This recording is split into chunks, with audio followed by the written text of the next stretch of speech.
going to be introducing our two special speakers tonight, and thank you so much. Neha has been helping me so much, and they are JUG leaders from the Northeast, as I mentioned earlier. So we have Rodrigo Graciano, and he's the principal software engineer at a major financial institution in New York. He's also a senior member and a leader of the New York JavaSIG, the JUG with the longest history in U.S. And he's also a conference and meetup speaker, a blogger. I've read your blog. You've been publishing so nicely every week on LinkedIn. So follow Rodrigo. And also you want to follow his website as well. That's the graciano.dev. So thank you, ma'am. And so that's Rodrigo. And then we also have Neha. Neha, if you can switch that slide for me, please. And this is for Neha. Thank you so much. And Neha is a senior software engineer architect for Java-based apps for over a decade. And she's also a vice president at the Bank of New York Mellon, major bank, and a leader of the Garden State JUG of New Jersey. 8 years of financial services in both Europe and the US, and a technologist and an OSS enthusiast, passionate about open source, and also a microprofile community participant and contributor. So really happy again to have both of you with us tonight, and now the stage is all yours. Thank you. Thank you so much, Neha. Thank you. Good evening, everyone, and thank you for joining this event. We're very happy to be here at the Chicago JUG. Mary, thank you very much for the opportunity. And as Mary mentioned, I'm going to be here talking along with Neha about the changes from Java that happened after Java 8. So we're going to review a bunch of changes that happened from Java 9 to Java 16. We're going to review a bunch of things. We're going to show examples. We're going to do some live coding. So I hope you enjoy it. All right. Did you know that? So Java 8 was released in March 2014, so a long time ago. But it's still, according to the JetBrains survey, that survey is from 2020. I didn't find one more recent from JetBrains. 85% of the Java applications running today are using Java 8 or the older version of Java 8. And that's very interesting. If you could put on the chat which Java version you're using, just curious to know if the result of this survey matches what you've been using. Josh, 1.8, 1.8, good, 1.8. That I hope you're using something newer than that, most of you. But if not, you're missing a lot. And please let me know if anybody is using Java 9 or a version after Java 9 in production, not your side project or anything, but in production, if you're using anything after that, later than. We have a hashtag, Java 8 still great. That's true. Okay, so here is just a picture showing the releases from Java. So as I said, Java 8 here is a long-term support, was released in 2014, and Java 9 3 years later in September 2017. It's a very, it's a long time between them, right? The last long-term support, it's here, Java 11, which was released in 2018.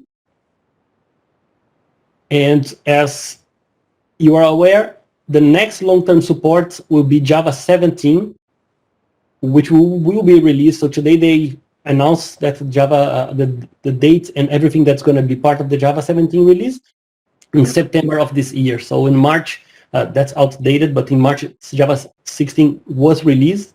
So it's just to give you an idea how Java is changing is nowadays. All right, something about me. Will be short. Mary already did the work. I'm a professional with over 10 years of experience. I'm a principal software engineer in a financial institution in New York, part of the NYJavaSIG JUG. My contact details are here. And just one correction, Mary, the NYJavaSIG was the first Java user group ever created 3 months after the release of Java. It was created by Frank Greco, which is still the president and the chair of the Java user group. Thank you, Rodrigo. So my name is Neha. I'm a software developer with more than 10 years of experience. I'm a senior specialist developer at New York. I became a JUG leader in January at Garden State JUG, and here's my Twitter handle. I have to say a short welcome because coming to Chicago JUG is like coming back home, because this is where I did my first ever lightning talk in November last year. So, you guys have been like my home for all these years. So this is just so exciting. Thank you. Thank you. So, okay, so what we will all see today, this is very interesting because we have a lot of things to cover. So we'll cover a lot of changes after Java 8. You'd already know Java 8 brought a lot of things, stream APIs, optionals, and Lambda expressions, functional programming. So there were so many things came up. And then we won't be able to cover each and every after Java 8, but we will cover like pretty handful of them. We have 8 versions after Java 8, and I have to add one more at the end because we just decided that we should also introduce one last slide for the upcoming Java 17, even though it's not released yet. So stay till the end and hear about it. There are more than 100 plus JEPs on Java 9 alone, so you will see that in the next upcoming slide. So we have a lot to cover. All right. Thank you, Neha. So let's get started. So we're going to start with Java 9. So Java 9 was released in September 2017. It got delayed. So initially it was scheduled to September 2016, so 1 year delayed, and 3 years after Java 8. Because of the time, it took a lot of changes. So there were over 100 Java enhancement proposals, over 100 changes in the Java specification. So that's a lot of things. For a modern language, 3 years is just too much time. It's non-competitive to other languages if you're just updating every 3 years. And that's changed. We're going to see on the upcoming slides that's just changed. But let's talk a little bit about Java 9. Probably the biggest change that happened to Java 9 was modules, the Jigsaw project, so Java modules. It was initially scheduled to Java 7, and it contains 11 Java enhancement proposals. So that's major. If you see that there were some specifications like switch expressions, like one change, one JEP. Modules are 11 changes, so that's huge. The idea is to reduce the package size and split the JDK into parts and modules.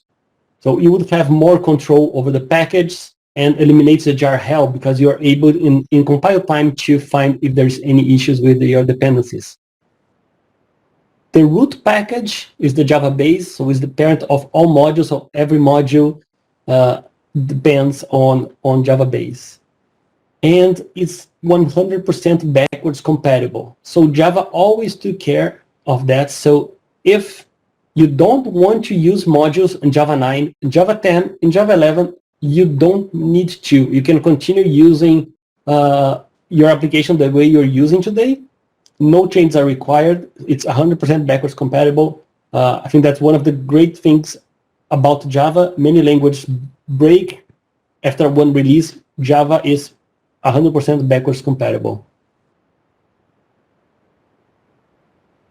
Other changes, the G1 garbage collector.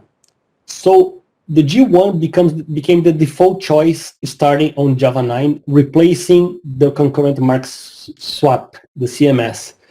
Remember, who doesn't remember here?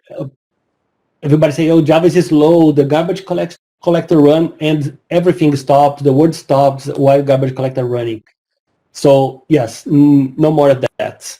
So the G1 has a smaller pause time, and the way it works is splitting the regions in size 1 to 32 megabytes. The idea is to have 2041 regions in the heap.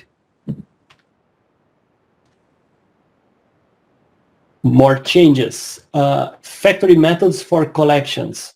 So the goal is to reduce the boilerplate, and the idea is that it always returns immutable collections.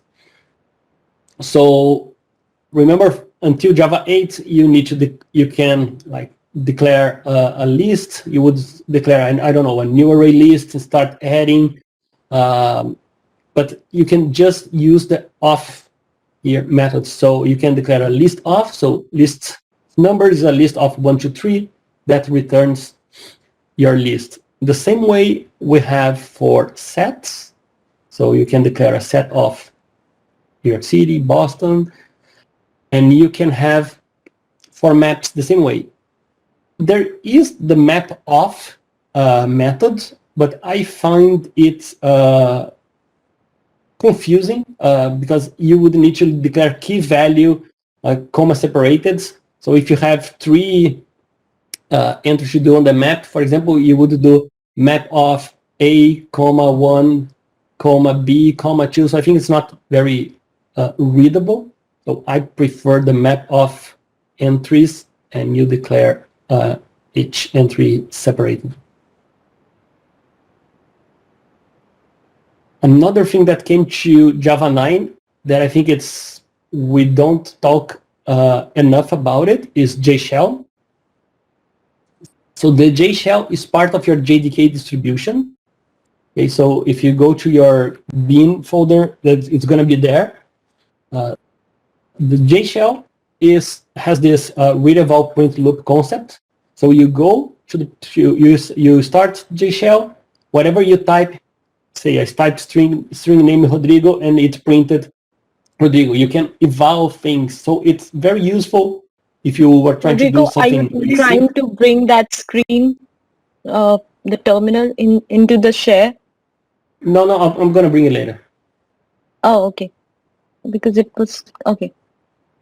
If you want, yeah, okay. Let's do that then. I thought it looked on the side, so that's why I asked. No worries. That's fine. We can do that. So that's JShell. It's here. It's part of the distribution. So we can come here and say string jug equals jug. Okay. It's very useful. I think it's very friendly. You can do whatever you want here, simple things. But if you just want to quickly test something, I think it's useful, especially if you are new to Java. If you're just starting with Java, I think that's very useful. You don't need maybe to open an IDE, configure an IDE. That might be complicated for someone who's just starting. So if for a new programmer, I find this to be very useful. Other changes to Java 9. So interfaces can now have private methods, static and non-static. So before in Java 8, there were already interfaces, but now they can be static and non-static. There was the release of the Reactive Streams API. Very interesting. There were improvements to optional. There is a try with resources, streams, and Java docs, and the HTTP2. So these are some of the changes to Java 9. As I said, it's over 100 changes. We don't have time to cover. So I wanted to present to you all the more important changes. Okay, so here we are with Java 10. So Java 9 was released after 3 years of break, and then within 6 months we got Java 10. So this was like sort of they wanted to know the feedback of the community that was from Oracle, that they wanted to see, okay, if 6 months release cadence will work, how the community will react, because it's not a long-term release version. So this is now a new term came in, a feature release. It's not a long-term support release. So you'll see in the next few slides where the long-term support is coming up.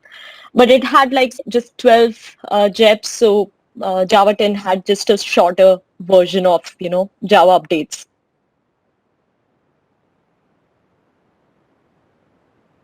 Okay, so local variable type inference war. So this is one of the very interesting feature that came up in Java 10, and I've heard Venkat Subramaniam, if he comes to Chicago Jug, he can talk about local variable type for almost an hour, and I've heard his talk. It's very good. You must listen to him. So he creates the concept of something called as winking at the compiler.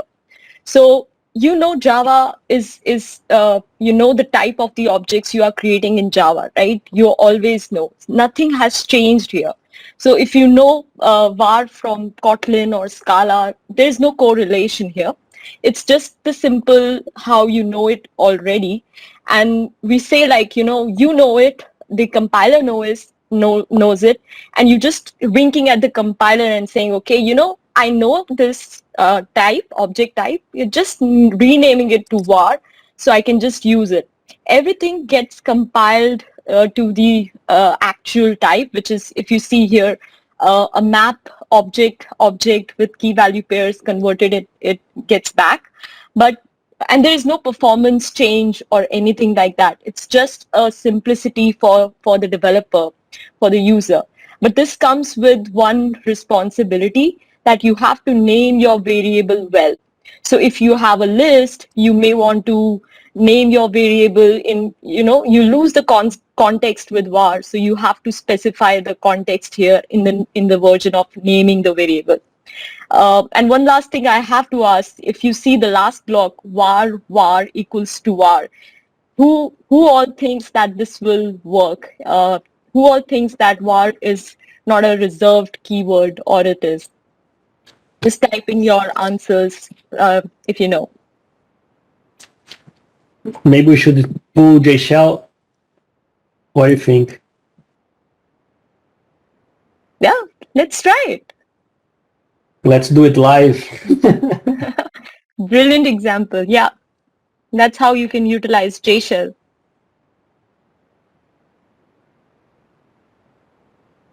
All right. So what do you say? Let's see. We have valids. We have reserved words, not a reserved word. And yeah, it's valid. It works. Although you should not be using it because you lose the context. So remember to have the context attached when you use var. A lot of teams, they use in unit testing first to get accustomed. So maybe you can try with that first. So, yep. And remember to initialize. You can't just use it like that. Yeah, it's okay. Yeah. Okay, so some other features. So Java is running into two parallels here. One is the language features, which brings us the new syntax, new features, new APIs. The other one is doing enhancement on performances. So here we have experimental JIT compiler, which is run by Project Graal, ahead of time compiler. So this is very important for the cloud native world. So this is where it comes in. So Java 10 is realizing that, applications are moving into Docker, they are running Java. So that's where, the enhancements started coming in. We have G1 already introduced in Java 9. So this was just parallelizing G1 GC to improve full performance of garbage collection. App CDS is application class data sharing. So this again improves the startup time, of the applications. Then we have a few new ways to create collections. This is just using list.copyof and respectively with set and map as well. Again, we previously saw we had immutable collections for the first time in Java. So to continue with that tradition, the Stream API got some new methods as respective with list, set, and map. So you create a list and then you cannot modify it. So it will throw an exception on you if you try to do that. Yeah. All right. Thank you, Neha. Let's continue with Java 11. So Java 11 was released in September 2018. It is a long-term support, so is the most current is the last available long-term support version. The next one will be Java 17 in September. So some things happen here during Java 11. Oracle didn't want to maintain the EE part, so Java gave the EE part to the community. Okay, so the community could not keep using the Java name because of trademarks and everything else. So it was renamed as Jakarta EE. So what was Java EE? It became Jakarta EE. So Jakarta EE now it's open. Everybody can contribute to Jakarta EE, and it's being maintained by the community. Another thing that happened because of that, the code was completely separated from the repository. So this code is being maintained by the Eclipse Foundation and is open source. Changes to Java 11. So on garbage collectors, there were two changes. The Epsilon garbage collector, it's a non-operated collector. We say that's perfect for benchmarking because it doesn't do anything. It's not going to run, it's not going to release memory for you. So if you're interested to know how your application runs without the interference of the garbage collector, that's your guide to go, the Epsilon garbage collector. The Zeta, how do you pronounce Neha? Which one? ZGC? The ZGC? I'll get it. It's experimental low latency garbage collector. So it can work with all size of heaps, so from small to terabytes. And the goal is that the pause time must not exceed 10 milliseconds. So whenever it runs full garbage collector, it should not exceed 10 milliseconds. Other changes, important changes to Java 11, the flight recorder for application profiling, and the single file source code program. I think that's it's another very interesting tool as well, and I think that's it makes a good pair with the J shell. Why I say that? Because I think both of them are tools that are very helpful for someone who's starting with Java. Okay, if I don't know how many of you got this phase where we would run everything on the terminal and having to compile the classes before and then running the classes. So JavaSIG, and then you generate your class file and then you run. With the single file source program, the goal is that if you have only one class, you don't need to run the JavaSIG commands. You just run Java, and the compiler will see that that's just one file. It will compile and run the file. Okay, I think we can show it here. Let me see, the size is good? Yep. Okay, so here, my directory, I have the single file.java. You see, I don't have a .class file. And we can do a cat single file. So that's really simple. There is nothing here, just a main method that is printing a message. So if we do Java single file, it prints the result. So you see, for someone who's starting with Java, sometimes it's hard to explain the concept that you need to run the compiler before and everything. So if you're just starting, maybe that's very easy for someone to follow along. That's definitely a good pointer. Thanks, Rodrigo.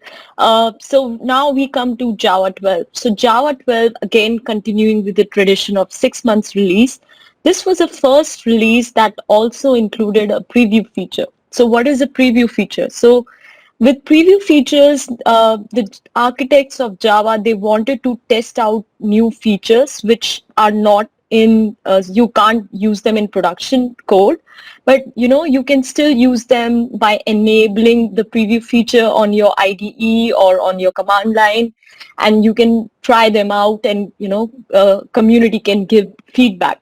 And this came very handy, because we'll see in our upcoming sections why it was done. And it doesn't give you a burden of just using the feature. It also like gives you a preview, okay, what's coming up in the next upcoming future, and if it's not required, they will just take it away. So this was fairly a small release. Java 12 came out in March 2019 with 8 JEPs.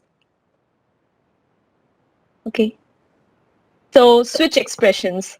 This is one of my favorites, because I hated the switch statements when we had to add a default, a breakpoint at each case, and when if without putting a break statement or a continue statement, your code will not work as you are expecting it to work. So if you see this here, they changed it to switch expressions, which means that by just using a simplified code, you can actually use switch statement very easily. And this is for your reference, if people are looking at this is when Brazil was a football champion. I'll call football or soccer champion or not. So 2020 was not the year for Brazil. Sorry, Rodrigo. That's all right. Okay, so continuing with the tradition of some language features, and then continuing with garbage collection. So Shenandoah GC was introduced. So this was constant time garbage collector. So the industry is moving towards, away from stop everything and collect the garbage to a constant pause time. So they are experimenting here in Java 12 that this can work. So that's why it's marked like this. The next one is micro benchmark suit, which is suitable for selecting, as the name suggests, for a small section of your system, you can benchmark, and it's useful for testing smaller portions of your application rather than the entire application. So you can test your performance and memory and all. Default CDS archives again came for enhancing JDK process to generate a CDS archive. So app CDS is basically to improve the out of the box startup time. So they get rid of running some extra commands. So that's one of the things.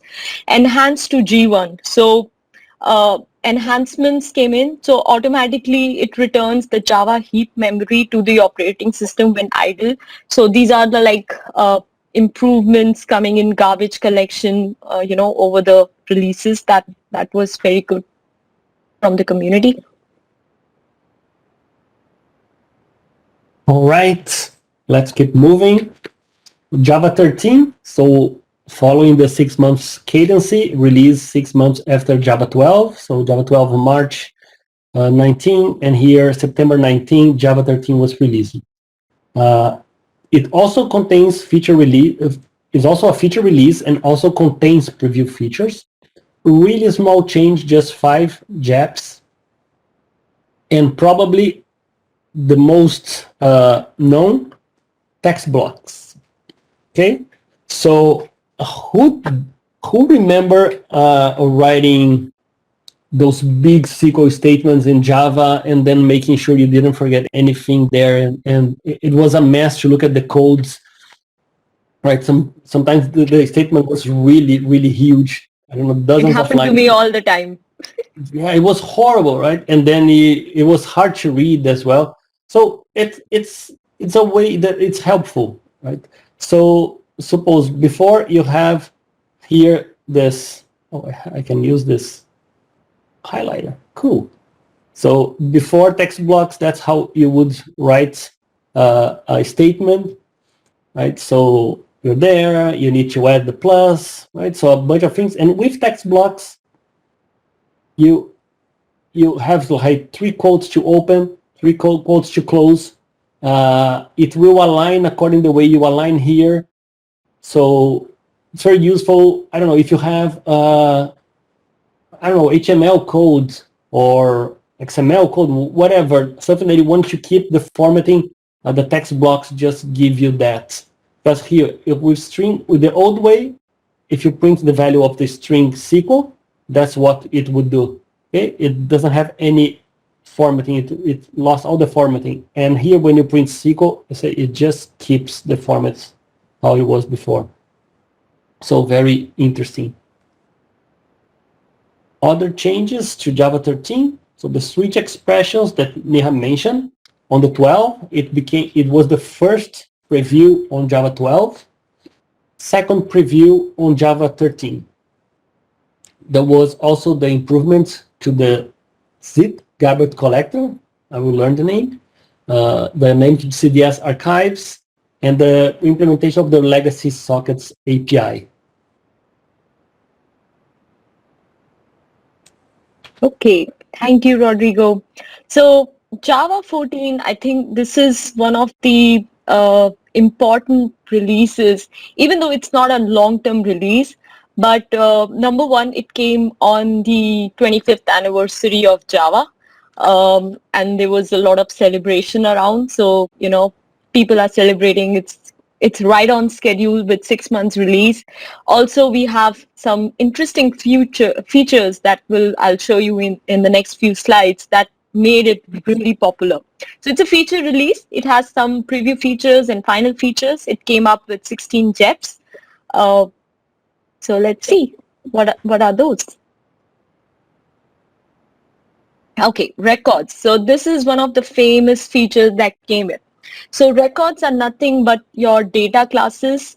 A lot of us, we have written the code for a data class, you know, where you are representing a data. Your class is just representing a data like a driver license, which has to have an age, and it has some getters, some setters. You have a hash code method or an equal method overridden toString method, and you want to like maybe do some operations. That's why you have this big line of code. The reason is this is a pattern. So Java recognized that this is a pattern and this should really be referenced to a record. This should be a immutable class. So once it's created, it need not change. So in order to reduce the boilerplate code, if you go to the next slide, we'll see how much it really gets to. So you see, this is just a very simple line of code. So one more thing to note here, record is a final class. You cannot extend it. And this is immutable again. So that's what it represents. So even though equals method and hash code method and your setters and getters are not written, you can't set it because you're already initializing when you are creating the record. But with the next slide, we will see how much it's actually doing the work. So you don't have to write it. It just gets compiled into this format. So you see everything is created just like you had it. So you have to type less. That's one thing that I really want to, like, not type a big line of codes. Yep. Okay, so next one is helpful null pointer exception. So I know many of you, including me, if you are writing a Java code, you will always get to a point where you have to solve a null pointer exception, and you try to put a debugger point on which object is null. So let's see, for an example here, we have a list, and in the list we have a list of person, and then you have in the person you have a name, and you want to trim it, and a null pointer exception is thrown here. You will have to debug and see, okay, if list was null, if list.get 0 was null, or if there was no person there, so .get name was null. So you see the problem here. It was very difficult to identify which object was null. So if you see, Java came up with help to our developers. I think this is the biggest help. So it says that, okay, this is person.getName, that is null. So which tells you, okay, where exactly the null pointer exception is coming in. So this is a clearer null pointer exception message, which is very useful. Okay, so next one is pattern matching for instance of. So there have been times when you have to compare where you have to cast the objects, but before you cast the objects, you have to check the instance, if it's the instance of a people class or not, before you actually start using it. So in order to reduce the boilerplate code, we don't need any explicit cast after the instance of. So everything is on the if condition here. If you see this, p instance of people and people. So, you're initializing it, you're just casting it here itself, so you can use it in the next line, people.getName. So that's a developer's relief, I would say. I don't like brackets or curly braces. It gets complicated for me. Okay, so the other changes, again, want to mention, language features and garbage collection, again, go hand in hand. We had JFR streaming. We also had a final version of the switch expression, which we already discussed in the previous versions. Then text blocks came in the second preview. Rodrigo explained the benefits of using text blocks again. So, and ZJC, I'm saying it wrong again. ZGC was available on Linux machines before, and now it was made available on Windows and Mac OS as well. So, and the last one is, so if we remember, we moved away from Java 9 on concurrent mark and sweep, stop the world garbage collector. So this time with Java 14, they really considered to remove this feature, remove this garbage collector. So that's important one. Thank you. Perfect. And I think it's important to mention that the way that Oracle found to work with the preview features, they always try to do first preview, the next release they do the second preview, and then a final version.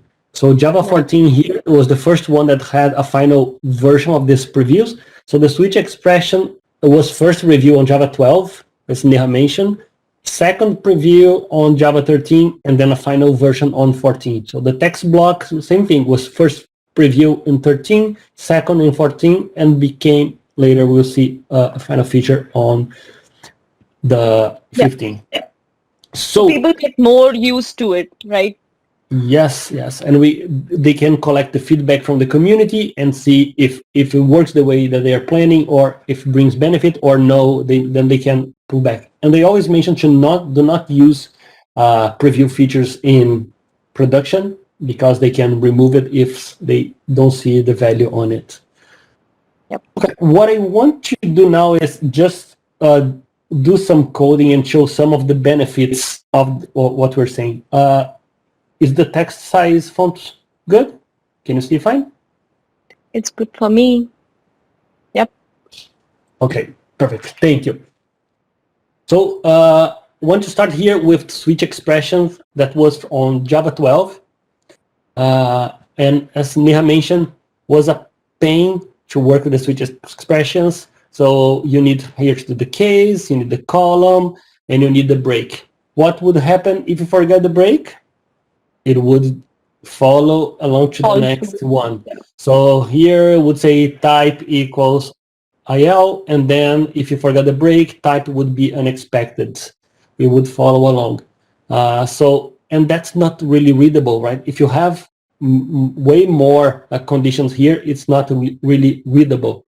So the switch expressions in Java 12, it was much better, and you can return here the value direct. So you could do a switch here, case Miami, case Chicago. So if you needed a little bit more logic, you could do this, okay, and then you would need to use the yield keyword to return the value.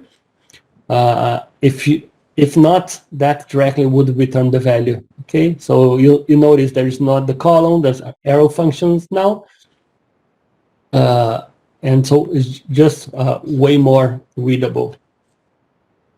The other thing I want to show, so pattern matching. So I think we remember how that used to work. So if we do, for example, if object instance of string, then what we would need to do here, we would say, for example, string name equals, then we need to cast the value of objects, right?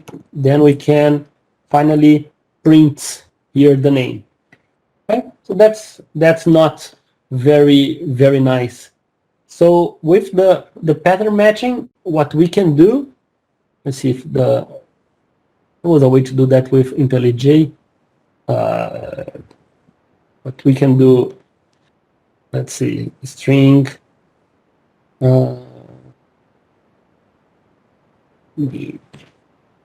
here, then you don't even need to do that. That's wonderful. Right? So it already does the cast for you because it already knows what it is. But it's important to know that the scope of this new variable name, if we try here to print the name, this is not in the scope. It cannot understand what the name is.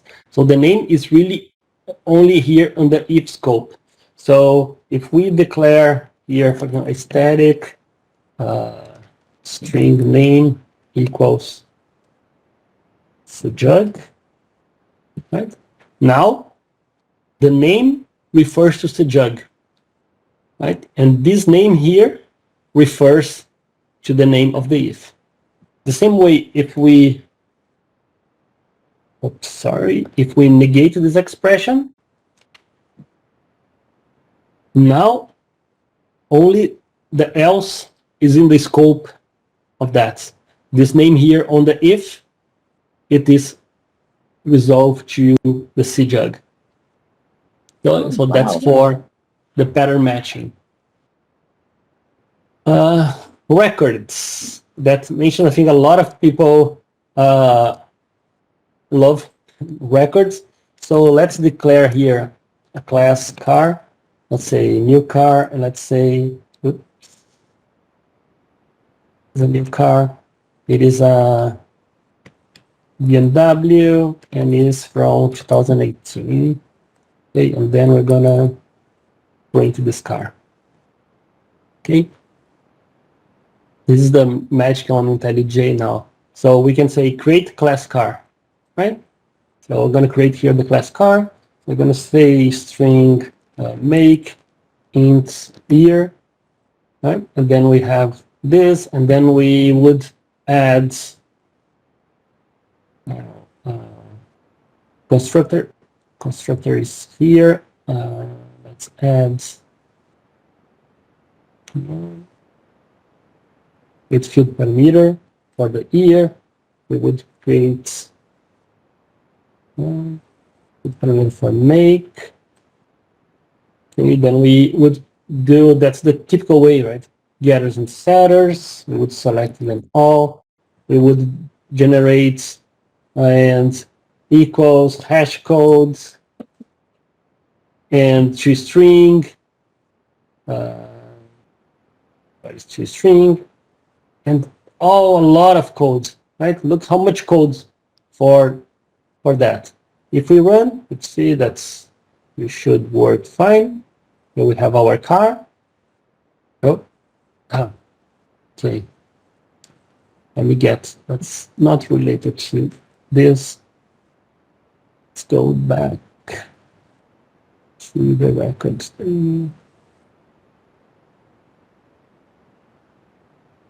Right, and works and prints here car make equals a BMW and year 2018. But you see how much code we needed to put on this, right? So let's try to do the same thing. We're going to delete this class car here, and then instead we're going to now create the record car. Record car string make int year. That's it, and we're going to create. That's it. I think that's all we need here. If we run, we do get the same result.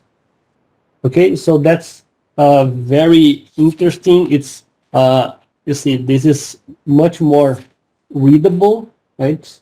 For me, that makes it's there is no comparison between both of them. That's just more readable. It does everything that you need.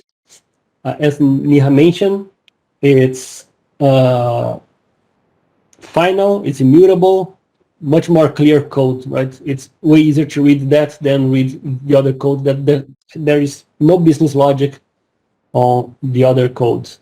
The same way here is just an IntelliJ feature, but IntelliJ lets you, if you want, there is a functionality to change to generate a class from the records, right? And something else to show is that the records, you can have constructor with records and no interface, so all of them can be make of your constructor. If you declare here interface, I don't know,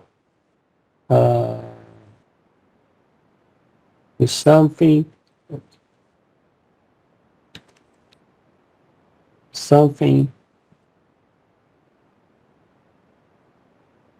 if you do in let's say will type, and let's say gas and metric,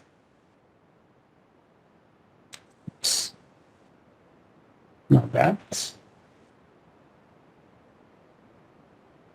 right. And we can declare another record that's engine, engine, then can have, I don't know, string name in the engine, whatever, name. Okay. So they can all be part of a record constructor. So it's just not objects and primitive types. So we can do like do something. It can have will type,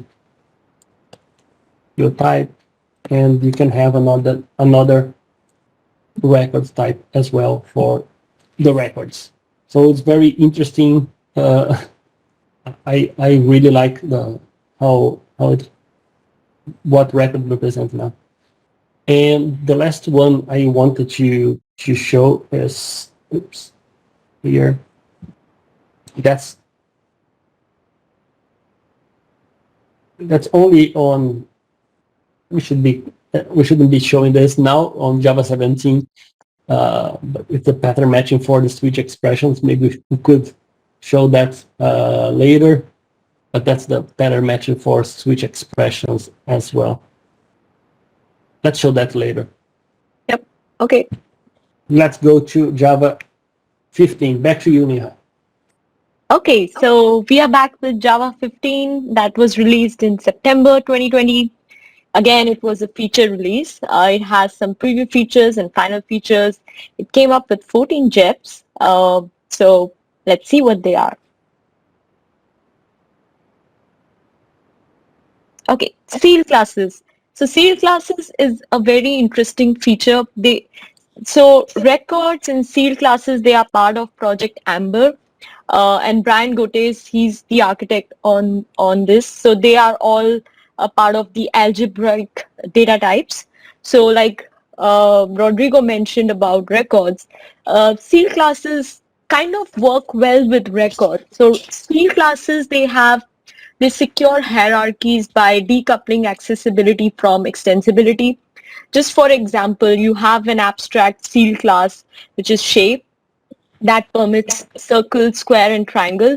And let's say you have a new class, which is, let's say, class animal, and you try to extend circle or shape. You try to extend shape, let's say. So logically, if you see, it doesn't make sense. An animal is not a shape, so it should not allow. So with this seal class feature, the Java architects are actually saving you from trying to let any class extend your class.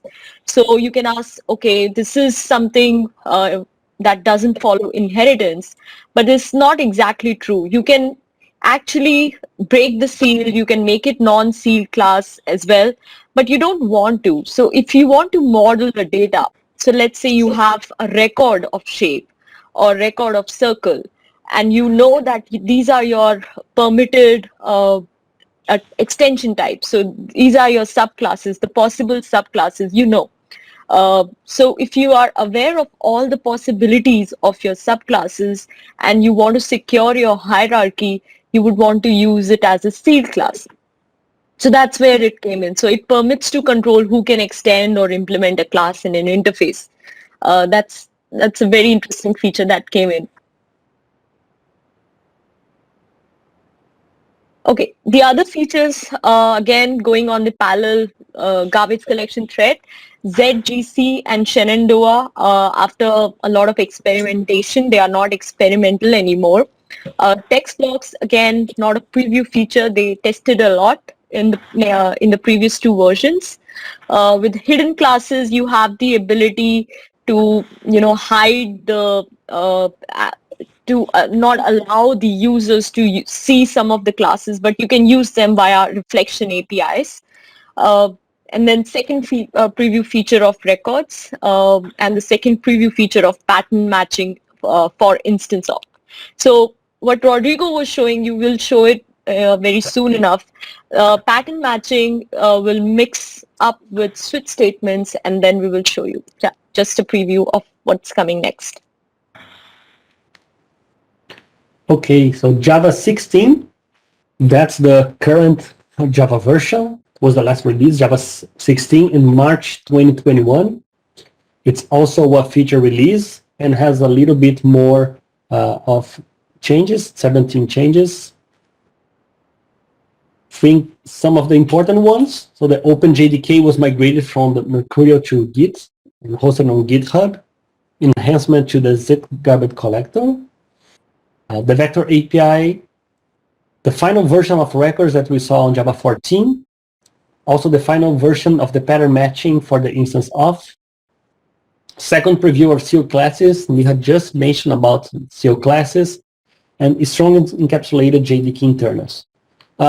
This strong encapsulated JDK internals, so that is a change that started on Java 9, where the architectures of the language, they don't want you to access everything that's part of the JDK, the internals of the JDK. So starting on Java 9, they started adding a flag to give you a warning that, let me see what is here. Let me share with you. Let me move here. Let me move this browser here to show. Okay. Okay, right. So what they did, there was a flag. So if you try to use anything that's internal to the API, there is a flag, illegal access, and on Java 9 it was giving a warn, so you could still access the internals. Let me see what I open here. But on Java 16, that access by default is denied. Okay, you can override that. You can pass this flag to override, but by default is that. Here there is a list of all the packages that will no longer be open by default. I'm gonna paste here. I'm gonna paste this in the chat. So it's a big list of things that are not open by default anymore.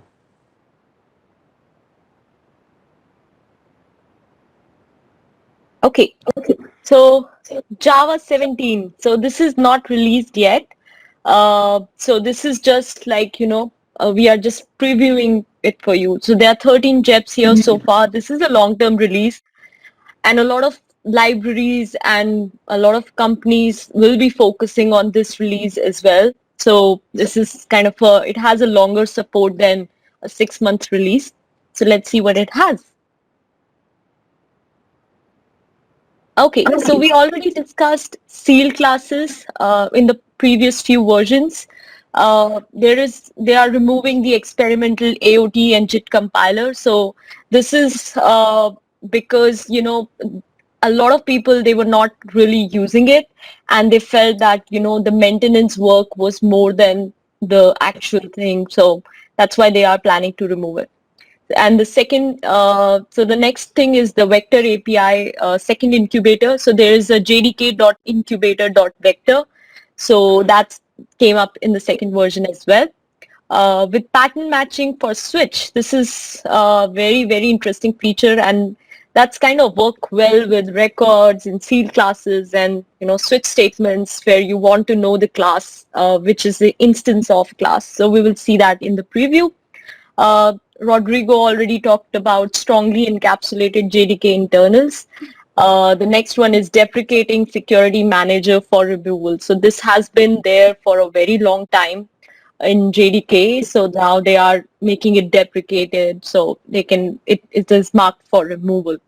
And then the last one is the enhanced pseudo random number generator. So we have used the random class, and this is just using some new algorithms while preserving the random generator class in JDK. So that's what is coming in 17. Perfect. And just going back to Java 10.11, it also introduced, it accepts Unicode. So if you write this code here, it will print exactly a beer and a coffee. You can try it out, and that was removed from the deck from Jean Boyarsky that she presented before. This is a cool one. Not super important, but it's cool. Yeah, I know. Okay, so that's just out of curiosity to show. And that's the end of our presentation. Thank you very much. You can find me, as I said, on my blog, Graciano Dev, on Twitter. My DMs are open. Anything you want to ask at Rodrigo Graciano. Great. My blog is mentioned here, so I've written a few blogs. You might want to check that out. And my Twitter handle is there. You can follow me and you can write a message to me. Anyone wants to know anything on microprofile. I host the monthly marketing steward calls for this month for microprofile, and they are looking for volunteers for a few months in this year. So if anyone is interested, please reach out to me on the Twitter handle. Thank you. I want to thank you again, everybody who came tonight, and thank you most of all to Rodrigo and Neha for presenting such a great talk tonight, and lots of great information, very informative and everything and educational. Thank you so much.